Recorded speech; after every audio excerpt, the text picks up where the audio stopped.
তো গাইস চলে আসলাম স্পেনের পুরনো রাজধানী টলেদোতে। আমরা আছি স্পেনের পুরনো শহর টলেদোর যেই বাস স্টপ আছে, অনেক বড় একটা স্টেশন, সেই টলেদো স্টেশনে। এদিকে আসার জন্য আপনারা মেট্রো পাবেন না, ট্রেন পাবেন না, রেনফি পাবেন না। আপনারা শুধুমাত্র বাসেই আসতে পারবেন, বা যাদের প্রাইভেট গাড়ি আছে, উবার, এইসব বাসে করেই আপনারা এই প্লেসটিতে আসতে পারবেন। সো আমরা এখন আপনাদের নিয়ে যাব সামনের দিকে, এবং এই পুরনো শহর টলেদো আমি আপনাদের মাঝে তুলে ধরার চেষ্টা করব। স্পেনের পুরনো শহর যেটা ছিল টলেদোতে, পুরনো সিটি ছিল এই টলেদোতে। আমরা আসলাম আপনাদের মাঝে। আমি এই শহরে আসার কিভাবে আপনারা আসতে পারবেন, আমরা বাস থেকে প্লাস এলিপ্টিকা থেকে আমরা কিভাবে আসলাম, সেগুলো আপনাদের মাঝে কিছুটা তুলে ধরছি। সো আপনারা প্লাস এলিপ্টিকা থেকে বাস ধরবেন, এবং এই বাস ডিরেক্ট, দুইটা বাস আছে। একটা হলো ডিরেক্ট চলে আসবে এই টলেদোতে, আরেকটা হলো গ্রাম হয়ে আসবে, যেমন পাল্লা বা বিভিন্ন ধরনের গ্রামগুলো ঘুরে ঘুরে আসবে আর কি। একটু সময় লাগে ওইটা, কিন্তু দেখার জন্য খুব সুন্দর ওই বাসটাই। আপনার চারপাশ থেকে গ্রামগুলো উপভোগ করতে পারবেন। দেন আমার পেছনে যে গেটটি দেখতে পারতেছেন, এই গেটটি হলো যেই প্রাসাদ আছে পাহাড়ের ওপরে, সেই প্রাসাদের ঢোকার দিকে যে বড় একটা প্রাচীর আছে, সেই প্রাচীরের গেট। তো ভিতরে বন্ধ, ভিতরে যাওয়া যাবে না। টলেদো আসলে আপনাদের চোখে পড়বে অনেক সুন্দর সুন্দর কিছু যানবাহন, এই যেমন দোতলা বাস, এছাড়াও আপনাদের চোখে পড়বে অনেক সুন্দর ট্রেন, আর বিশাল বড় প্রাসাদ তো আছেই। প্রাসাদের অনেক সুন্দর ছোট বড় গেট দেখতে পাবেন। সত্যি খুবই সুন্দর এই পরিবেশগুলো।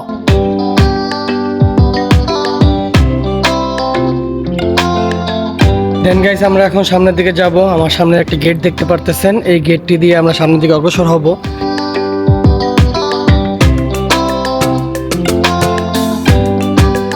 সো গাইস, স্পেনের পুরনো শহর টলেদোতে আপনাদের জানাই স্বাগত। তো গাইজ, আপনারা দেখছিলেন আজকের এই ব্লগে কি কি থাকছে বা কি কি দেখতে পাবেন। সংক্ষিপ্ত আকারে কিছুটা তুলে ধরেছিলাম এই ব্লগের শুরুতে। সো চলুন এবার যাই মূল ব্লগের দিকে। Let's go. হ্যালো এভরিওয়ান, আসসালামু আলাইকুম। এই মুহূর্তে আমরা আছি মাদ্রিদের প্লাসা ইলিপ্টিকা বাস স্টেশনে। দেন গাইস আমরা এই গেটটি দিয়ে প্রবেশ করছি। এটি হলো 3 তলা বিশিষ্ট একটি স্টেশন। আমরা প্রথম তলায় চলে যাব। প্রথম তলায় পেয়ে যাব টলেদোর বাস হাতের বায়ের দিকে গেলে। এছাড়াও নিচের তলায় আমরা দেখতে পাবো পার্লার বাস বা ফোনলা ব্রাদার বাস, আর একেবারে নিচের তলায় আপনারা পেয়ে যাবেন মেট্রো স্টেশন। সো আমরা চলে আসলাম প্রথম তলায়। দেখতে পাচ্ছেন কত বড় একটা লাইন, এটা পুরোটাই টলেদোর লাইন। আমরা এদিক থেকে বাসের টিকিট কাটবো, এই মেশিনটি থেকে আমরা টিকিট দেখছি। টিকিটে আমরা শুধু যাওয়ারটা কাটবো। আমরা আপনাদের মাঝে তুলে ধরার চেষ্টা করছি 6 টাকা 73 সেন্ট 16 ইদা। সো আমরা টিকিট নিয়ে নিলাম। এর পাশেই আপনারা দেখতে পাবেন 7 নম্বর যে গেট, সেই 7 নম্বর গেটটিতে আমাদের বাস দাঁড়িয়ে আছে, মাদ্রিদ টু টলেদো। সো আমরা এখন এদিক থেকেই বাসে উঠবো।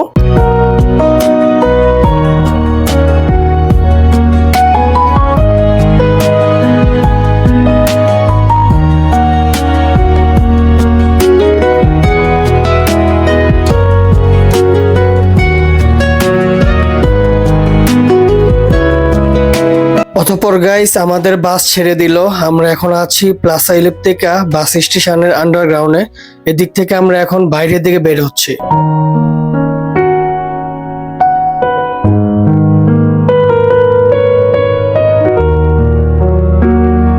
সো গাইস আমরা ছুটছি টলেদোর পথে। সো আমাদের এই ব্লগটি না টেনে শেষ পর্যন্ত দেখার অনুরোধ রইল। আশা করি অনেক কিছু জানতে পারবেন এবং অনেক সুন্দর সুন্দর পরিবেশগুলো উপভোগ করতে পারবেন।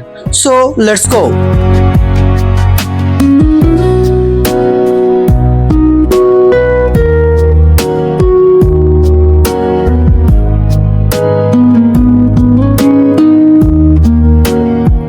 অতঃপর আমরা মাদ্রিদের প্লাসা ইলিপ্টিকা থেকে এই পুরনো রাজধানী টলেদোতে চলে আসলাম 40 থেকে 50 মিনিটের একটি দূরত্বে।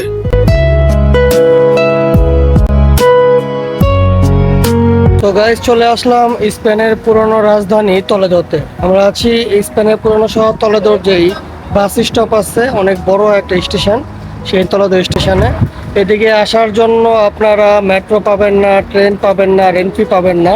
আপনারা শুধুমাত্র বাসেই আসতে পারবেন, বা যাদের প্রাইভেট গাড়ি আছে, উবার, এইসব বাসে করেই আপনারা এই প্লেসটিতে আসতে পারবেন। সো আমরা এখন আপনাদের নিয়ে যাব সামনের দিকে, এবং এই পুরনো শহর টলেদো আমি আপনাদের মাঝে তুলে ধরার চেষ্টা করব।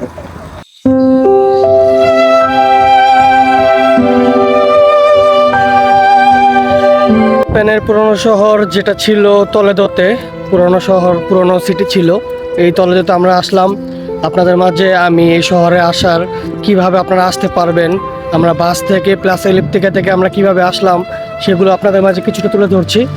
সো আপনারা প্লাসা ইলিপ্তিকা থেকে বাস ধরবেন এবং এই বাস ডিরেক্ট, দুইটা বাস আছে, একটা হলো ডিরেক্ট চলে আসবে এই টলেদোতে, আরেকটা হলো গ্রাম হয়ে আসবে, যেমন পার্লা বা বিভিন্ন ধরনের গ্রামগুলো ঘুরে ঘুরে আসবে আর কি। একটু সময় লাগে ওইটা, কিন্তু দেখার জন্য খুব সুন্দর ওই বাসটাই। আপনার চারপাশ থেকে গ্রামগুলো উপভোগ করতে পারবেন। সো আমরা এই স্টেশনে চলে আসলাম এবং এই টলেদো স্টেশন থেকে বেরিয়ে আমি আপনাদের মাঝে তুলে ধরার চেষ্টা করেছিলাম বাহিরে কি সুন্দর অনেক উঁচুতে কিছু ঘরবাড়ি। যেহেতু এটা পুরনো শহর, পুরনো শহরের ভাইব তো একটা থেকেই যায়। আর আমাদের এই ক্যামেরাতে আমাদের ডিজিআইয়ের চোখে আমি আপনাদের মাঝে আরও একটিবার এই টলেদো তুলে ধরার চেষ্টা করছিলাম। সো আমরা এখন রাস্তা পার হব এবং ওপরের দিকে যাব। আমরা টলেদো পর্যন্ত আস্তে আস্তে আমাদের গলা শুকিয়ে গেছে, অনেকটা ক্ষুধা লেগে গেছে, যার কারণে আমরা আলিমেন্টাসিয়ন খুঁজতেছিলাম, সুপার মার্কেট। একটা সুপার মার্কেট পেয়ে গেলাম রাস্তার ওপাশে। আর যেই বাড়িটির মধ্যে, যে বাড়িটির নিচে এই সুপার মার্কেটটি অবস্থিত, সে বাড়িটি দেখতে পাচ্ছেন, দেখতে খুব ভালো লাগতেছে, খুব সুন্দর লাগতেছে বাড়িটি। আর এর নিচেই সেই সুপার মার্কেট, চাইনিজ শপ। আমরা এদিক থেকে দেখি কি নিতে পারি।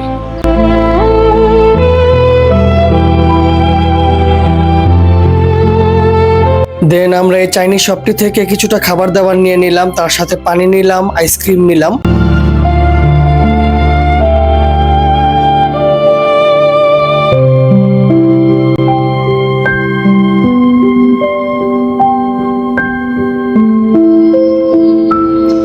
দেন আমার পেছনে যে গেটটি দেখতে পারতেছেন, এই গেটটি হলো যেই প্রাসাদ আছে পাহাড়ের ওপরে, সেই প্রাসাদের ঢোকার বাইরে, ঢোকার দিকে যে বড় একটা প্রাচীর আছে, সেই প্রাচীরের গেট। তো ভিতরে বন্ধ, ভিতরে যাওয়া যাবে না।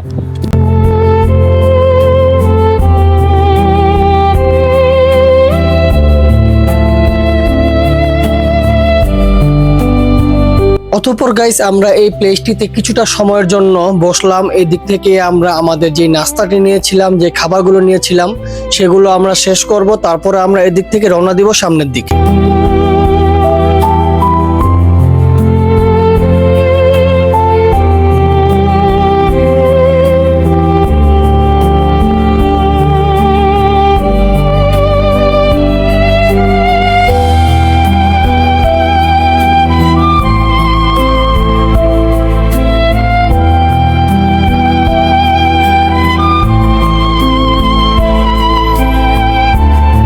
সো গাইস দেখতেই পারছেন ছবির মতো একটি শহর, আমাদের সামনে একটি দোতলা বাস। এই দোতলা বাসে চড়ে আপনারা বিভিন্ন প্লেসে ঘুরে বেড়াতে পারবেন এবং এই টলেদোর সৌন্দর্য উপভোগ করতে পারবেন। এছাড়াও আপনাদের চোখে পড়বে অনেক সুন্দর সুন্দর কিছু ট্রেন, যেগুলো আমি আপনাদের মাঝে তুলে ধরার চেষ্টা করব। সো আমরা চলে আসলাম প্রায় গেটের দিকে। এই গেটটি দিয়ে আমরা ভিতরে প্রবেশ করব।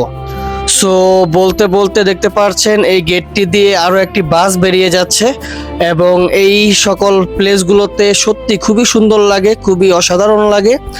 আর এরই মধ্যে একটি ট্রেন বের হচ্ছে, যে ট্রেনটির কথা আমি আপনাদের বলছিলাম।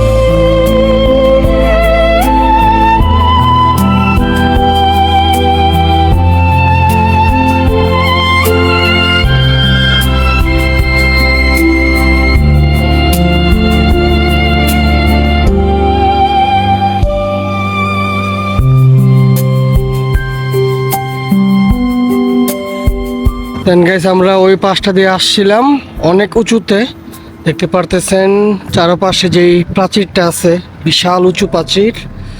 এই প্রাচীরের এদিক থেকে হলো গেট, এদিক থেকে গাড়িগুলো বের হয়। আর এই পাশটাতে আরো একটা গেট আছে, এই গেটটাও বিশাল বড় একটি গেট। আমি আপনাদের মাঝে একটু তুলে ধরার চেষ্টা করছি এটার ভিতরে কি আছে। এটার ভিতরে তেমন কিছু নাই, এটা চারপাশে অনেক বড় একটা প্রাচীর। আর এটা হয়তোবা কোনো ঐতিহ্যবাহী কোনো একটা গেট হবে হয়তোবা।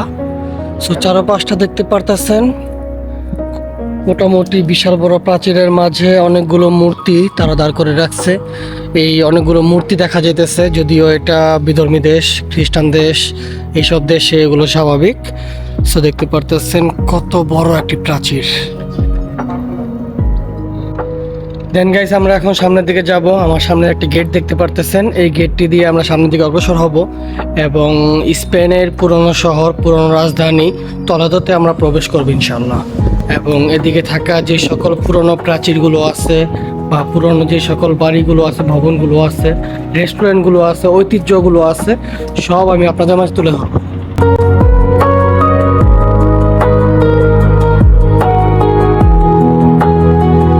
তারপর গাইস আমার পেছনে যে গেটটি দেখতে পাচ্ছেন, এই গেটটি দিয়ে আমরা ভিতরের দিকে এন্ট্রি নিয়েছি এবং আমরা যাব এখন সামনের দিকে। সামনের দিকে দেখতে পারতেছেন কত উঁচুতে এই সকল বাড়িগুলো, দালানগুলো, ভবনগুলো দেখা যাচ্ছে। আমরা সেদিকে যাব এবং যেতে যেতে সেদিকে থাকা সৌন্দর্যগুলো আপনাদের মাঝে তুলে ধরবো ইনশাআল্লাহ। সো গাইস, এই হলো টলেদোর আসল সৌন্দর্য। এই সৌন্দর্যগুলো আমি আপনাদের মাঝে আমার সেকেন্ড এবং থার্ড ব্লগের মাধ্যমে তুলে ধরার চেষ্টা করব। আজকের এই ব্লগটা যেন বেশি একটা বড় না হয়ে যায়, সেই দিকটাতে আমরা খেয়াল রেখে আজকের এই ব্লগটি, আমাদের এই টলেদোর ফার্স্ট ব্লগটি এদিকে শেষ করতে যাচ্ছি। এদিকেই আমি আপনাদের মাঝে তুলে ধরার চেষ্টা করছি যে কিভাবে আপনারা মাদ্রিদ থেকে এই টলেদোতে আসবেন আর টলেদোতে এসে কি কি দেখবেন, সেগুলো আমি আপনাদের মাঝে তুলে ধরবো আমার নেক্সট ব্লগগুলোতে। সো গাইজ, আমাদের ব্লগস এন্ড রিলস গুলো যদি আপনাদের কাছে ভালো লাগে থাকে তাহলে লাইক, শেয়ার, কমেন্ট, ফলো এবং সাবস্ক্রাইব করে আমাদের পাশেই থাকবেন আর মাদ্রিদের নতুন নতুন ব্লগগুলো উপভোগ করবেন।